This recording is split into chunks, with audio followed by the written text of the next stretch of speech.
While driving through town, I spotted this beauty right here, a late 80s Buick Century, just tucked back in here with flat tires and nobody loving it. Let's take a look.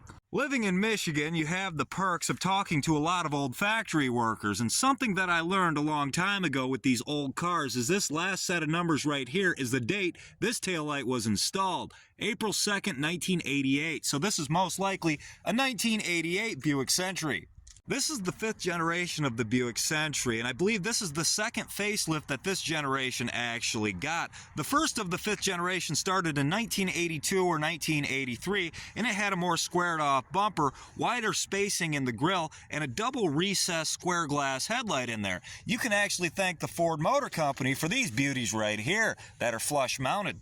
No, the Ford Motor Company did not make these headlights, but before 1983, there was a rule in the U.S. saying cars could not be made with flush-mounted headlights, so they were all recessed. In 1981, the Ford Motor Company petitioned to have that rule changed so that they could make their ultra-cool-looking Ford Taurus, and eventually that law was changed in 1983. Because it's an old car, a lot of the stuff that seems like decoration actually has a function. There's a steel bumper behind this piece of plastic right here, and this thin strip protects both that piece of plastic and whatever you might bump into. You can push stuff with these pads right here as well. This strip goes all the way around the car, protecting it from other people's doors and whatever else you might run into. This chrome-covered door handle doesn't wear out very fast either, and the interior is from a time when plush was still luxury and leather was more for losers. I remember these cars coming with a 2.5 liter that was like 90 horse we called the Iron Duke, or a 2.8 liter that made like 120 horse, but I googled it and one of the answers I got was a 3.8, which I seriously doubt.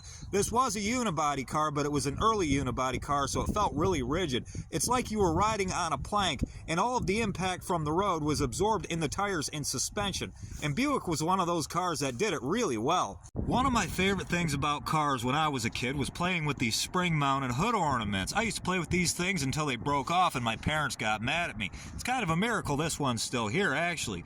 Did you know there's a reason those things are mounted on a spring? In 1968, it became a law that your hood ornament be spring-mounted to minimize the damage you did to a pedestrian you hit with the whole front end of your big old 1968 Buick. This was something really cool to find, though. I hope somebody realizes it's worth saving and picks it up before it's too late. Happy to see it.